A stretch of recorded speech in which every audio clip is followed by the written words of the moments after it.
स्वागत है आपका करंट अफेयर विद आकर्ष में। आज के करंट अफेयर का पहला क्वेश्चन है, हाल ही में किस केंद्रीय मंत्री ने लिम्फेटिक फाइलेरियासिस को खत्म करने के लिए राष्ट्रव्यापी एमडीए अभियान शुरू किया? सही आंसर है option number B, JP Nadda. हाल ही में केंद्रीय मंत्री जेपी नड्डा ने लिम्फेटिक फाइलेरियासिस को खत्म करने के लिए राष्ट्रव्यापी एमडीए अभियान शुरू किया है। चलिए अब बात करते हैं लिम्फेटिक फाइलेरियासिस को खत्म करने के लिए शुरू किए गए राष्ट्रव्यापी एमडीए अभियान पर। तो वीडियो को ध्यान से देखिएगा क्योंकि ये टॉपिक आपकी आने वाली परीक्षाओं के लिए बेहद इंपॉर्टेंट है। तो चलिए शुरू करते हैं। केंद्रीय स्वास्थ्य मंत्री जेपी नड्डा ने हाल ही में लिम्फेटिक फाइलेरियासिस को खत्म करने के लिए राष्ट्रीय मास ड्रग एडमिनिस्ट्रेशन अभियान शुरू किया है।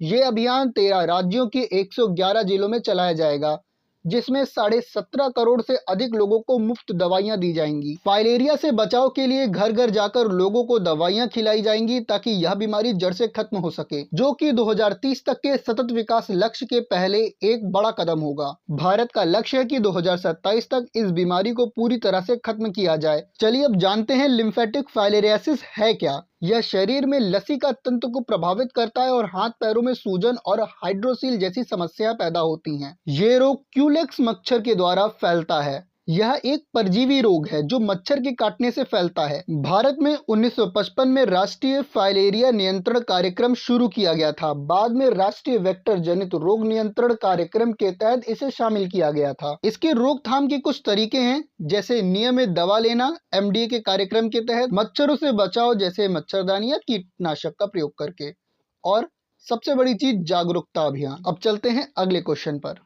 अगला क्वेश्चन है, ओलंपिक ई स्पोर्ट्स गेम 2027 कहां आयोजित किए जाएंगे?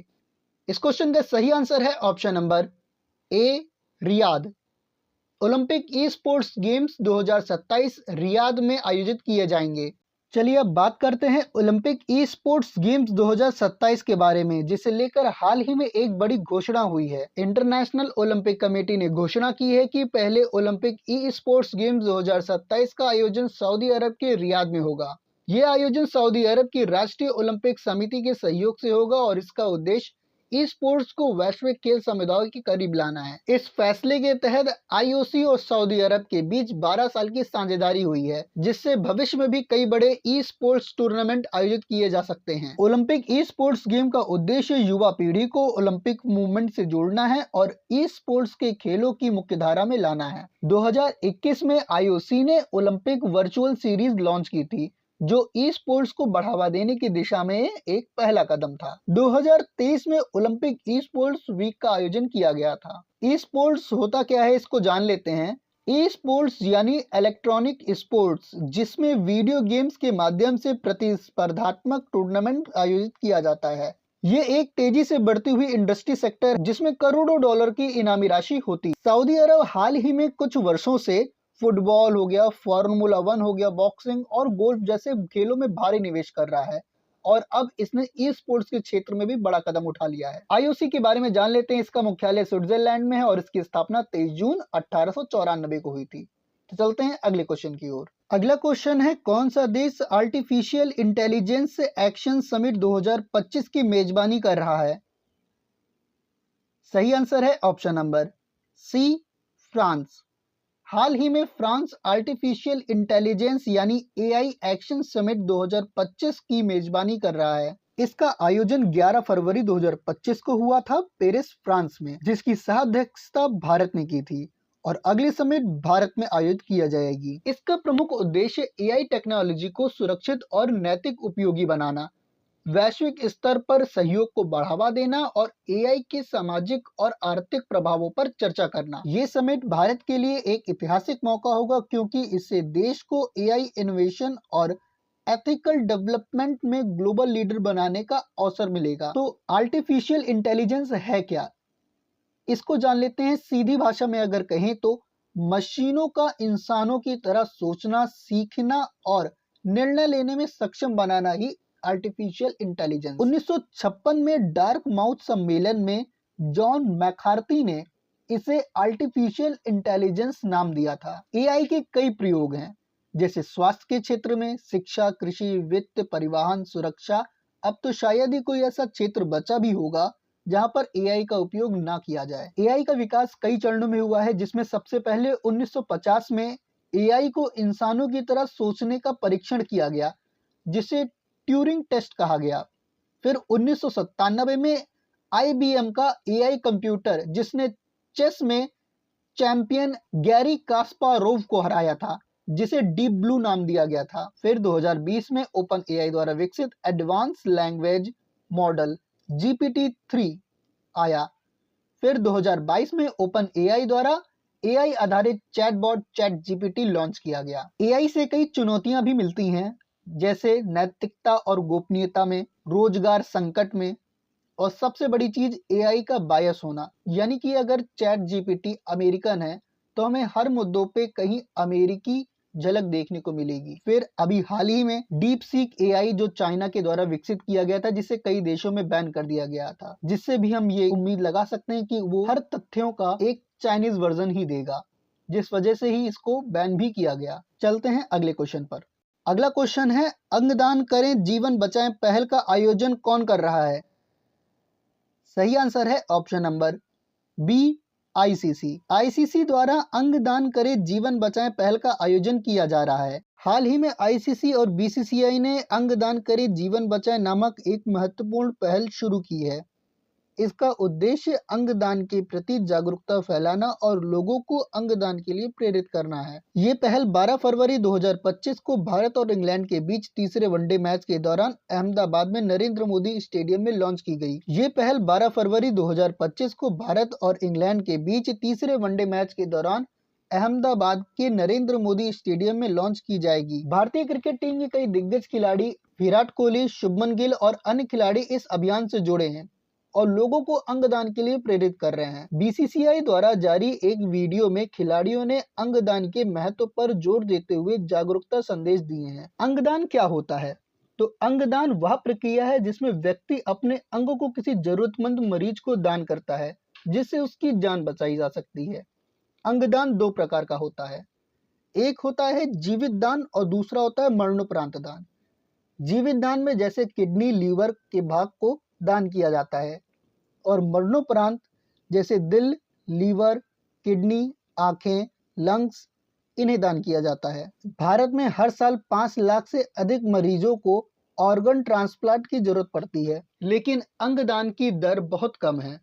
अधिकतर लोग जानकारी की कमी और सामाजिक धारणाओं की वजह से अंगदान नहीं करते हैं। अंगदान के लिए पंजीकरण NOTTO यानी national organ and tissue transplant organisation की ऑफिशियल वेबसाइट पे जाकर कोई भी अंगदान के लिए पंजीकरण करा सकता है। अगला क्वेश्चन है, हाल ही में खोजी गई ज्ञात ब्रह्मांड की सबसे बड़ी संरचना क्या है?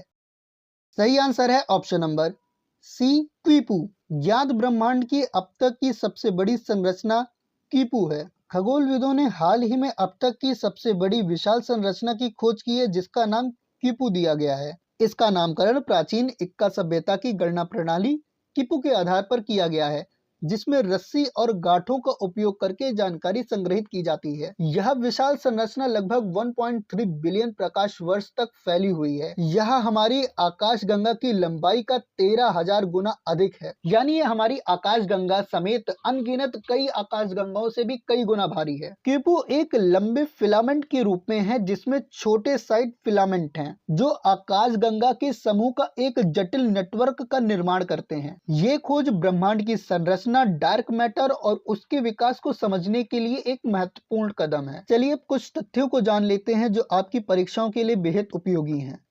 ब्रह्मांड की संरचना। ब्रह्मांड में आकाशगंगाएं आकाशगंगा का समूह है, सुपर क्लस्टर है और फिलामेंट जैसी विशाल संरचनाएं मौजूद हैं। फिर सुपर क्लस्टर है, जो आकाशगंगाओं के समूहों का एक बड़ा नेटवर्क है। हमारा मिल्की वे, जिसे आकाशगंगा कहते हैं, लानिकिया सुपर क्लस्टर का हिस्सा है। अगला क्वेश्चन है, भारत का स्वदेशी स्वचालित जैव चिकित्सा अपशिष्ट उपचार संयंत्र सृजनम को किसने लॉन्च किया? सही आंसर है option number B, doctor Jitendra Singh. Bharat का पहला स्वदेशी स्वचालित जैव चिकित्सा अपशिष्ट उपचार संयंत्र सृजनम को डॉक्टर जितेंद्र सिंह ने लॉन्च किया है। सृजनम भारत का पहला स्वदेशी स्वचालित जैव चिकित्सा अपशिष्ट उपचार संयंत्र है। इसे CSIR राष्ट्रीय अंतर्विषय विज्ञान एवं प्रौद्योगिकी संस्थान तिरुवनंतपुरम द्वारा विकसित किया गया है। इसका उद्देश्य अस्पतालों से निकलने वाले जैव चिकित्सा कचरे को सुरक्षित तरीके से नष्ट करना है। ये संयंत्र 400 किलोग्राम जैव चिकित्सा अपशिष्ट को प्रतिदिन कीटाणु रहित कर रहा है। ये रक्त, मूत्र, थूक, प्रयोगशाला डिस्पोजल अपशिष्ट को भस्मीकरण। अगला क्वेश्चन है, मैथ्यू ब्रिडजिके ने अपने वनडे डेब्यू में किस टीम के खिलाफ 150 रन बनाए? सही आंसर है option number C, New Zealand. Matthew Breetzke ने अपने वनडे डेब्यू में न्यूजीलैंड के खिलाफ 150 रन बनाए हैं। अगला क्वेश्चन है, 13 फरवरी 2025 को विकेंद्रीकरण सूचकांक रिपोर्ट कौन जारी करेगा? सही आंसर है option number C, professor SP Singh Baghel. 13 फरवरी 2025 को विकेंद्रीकरण सूचकांक report professor SP Singh Baghel जारी करेंगे। इस रिपोर्ट को पंचायती राज मंत्रालय द्वारा तैयार किया गया है, जो प्रोफेसर SP सिंह बघेल जारी करेंगे। इसका लॉन्च नई दिल्ली में स्थित भारतीय लोक प्रशासन संस्थान में होगा। इस रिपोर्ट का उद्देश्य राज्यों और केंद्र शासित प्रदेशों में पंचायतों के विकेंद्रीकरण की स्थिति का आकलन करना है। पंचायतों को निर्णय लेने और नीतियों को लागू करने में कितनी स्वतंत्रता है, इसका विश्लेषण करना है। ये रिपोर्ट 6 आयामों पर आधारित है, जिसमें संस्थागत ढांचा, कार्यात्मक विकेंद्रीकरण, वित्तीय विकेंद्रीकरण, पंचायती कार्यकर्ता और प्रशासनिक तंत्र, क्षमता निर्माण और पंचायतों की जवाबदेही। इस रिपोर्ट के महत्व को समझते हैं। इसमें राज्यों को पंचायत सुधार के लिए मार्गदर्शन मिलेगा। पंचायतों को अधिकार स्वतंत्रता देकर नीति निर्माण और विकास कार्यों में भूमिका निभाई जाएगी। पंचायती राज प्रणाली के इतिहास को समझते हैं। भारत में पहली पंचायत 2 अक्टूबर 1959 को राजस्थान के नागौर जिले में स्थापित की गई थी। 24 अप्रैल 1993 को 73वां संविधान संशोधन लागू हुआ, जिसमें 3 स्तरीय पंचायती राज व्यवस्था बनाई गई, जिसमें ग्राम पंचायत, ब्लॉक पंचायत और जिला पंचायत के कार्य थे। ग्राम पंचायत ग्राम स्तर पर सफाई, शिक्षा, पेयजल, सड़क का निर्माण करेगा, जबकि ब्लॉक पंचायत कृषि और स्वास्थ्य सेवाएं देखेगा और जिला पंचायत पूरे जिले के विकास में योजना बनाएगा और निगरानी करेगा। अगला क्वेश्चन है, DRDO ने हाल ही में एरो इंडिया 2025 में स्वदेशी उन्नत प्रौद्योगिकियों का प्रदर्शन कहां किया? सही आंसर है ऑप्शन नंबर सी, बेंगलुरु। हाल ही में DRDO ने एरो इंडिया 2025 में स्वदेशी उन्नत प्रौद्योगिकियों का प्रदर्शन बेंगलुरु में किया है। येलहंका वायु स्टेशन बेंगलुरु में आयोजित एरो इंडिया 2025 में DRDO ने अपनी नवीनतम स्वदेशी प्रौद्योगिकियों का प्रदर्शन किया है। इसका आयोजन 10 से 14 फरवरी तक किया जा रहा है। इसका आयोजन स्थल येलहंका वायु स्टेशन बेंगलुरु है। इसका आयोजन रक्षा मंत्रालय द्वारा किया जा रहा है, जिसका मुख्य उद्देश्य वैश्विक रक्षा कंपनियों के साथ साझेदारी करना, स्वदेशी रक्षा उपकरणों और तकनीकों को बढ़ावा देना, रक्षा क्षेत्र में मेक इन इंडिया पहलों को मजबूत करना। इस बार एरो इंडिया 2025 में 25 से अधिक देशों के प्रतिनिधि और 800 से अधिक रक्षा कंपनियों ने भाग लिया है। आज का अगला और आखिरी क्वेश्चन है, केंद्रीय मंत्रालय ने सफाई कर्मचारी आयोग का कार्यकाल कितने वर्षों के लिए बढ़ा दिया है? सही आंसर है ऑप्शन नंबर सी, 3। केंद्रीय मंत्रिमंडल ने सफाई कर्मचारी आयोग का कार्यकाल 3 वर्षों के लिए बढ़ा दिया है। केंद्र सरकार ने सफाई कर्मचारी आयोग का कार्यकाल 31 मार्च 2027 तक बढ़ा दिया है। पहले यह आयोग 31 मार्च 2024 तक कार्यरत था, जिसे 3 साल का विस्तार मिल गया है। इस आयोग का उद्देश्य सफाई कर्मचारियों के अधिकारों की रक्षा करना, उनके सामाजिक और आर्थिक कल्याण की नीतियां बनाना है। हाथ से मैला ढोने की प्रथा को समाप्त करने के लिए सरकार को सुझाव देना है। इस आयोग को लेकर सरकार का इरादा सफाई कर्मचारियों को बेहतर रोजगार, शिक्षा और सामाजिक सुरक्षा देना है।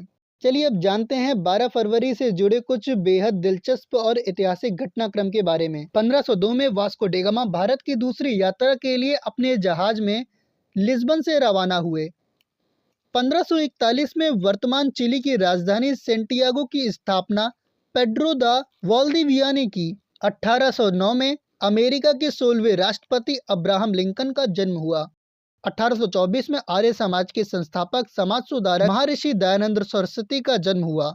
1912 में चीनी गणराज्य ने ग्रेगोरियन कैलेंडर को अपनाया। 1976 में प्रधानमंत्री इंदिरा गांधी द्वारा हेडकी यानी केरल परियोजना का उद्घाटन किया गया। 1999 में वयोवृद्ध गायक पंडित जसराज को संगीत के क्षेत्र में उन्हें उत्कृष्ट प्रदर्शन के लिए संगीत विभाग टोरंटो विश्वविद्यालय द्वारा विशिष्ट आगंतुक पुरस्कार से सम्मानित किया गया। 2001 में NEAR सुमेकर 433 एरोस के सैंडल क्षेत्र में एक क्षुद्र ग्रह की परिक्रमा करने और उस पर उतरने वाला पहला अंतरिक्ष यान बन गया। 2010 में ईरान के राष्ट्रपति महसूद अहमदीनेजाद ने इस्लामिक क्रांति की 31वीं वर्षगांठ पर उच्च स्तर के सर्वार्जित यूरेनियम की पहली खेप तैयार करने और ईरान को परमाणु संपन्न देश होने की घोषणा कर दी।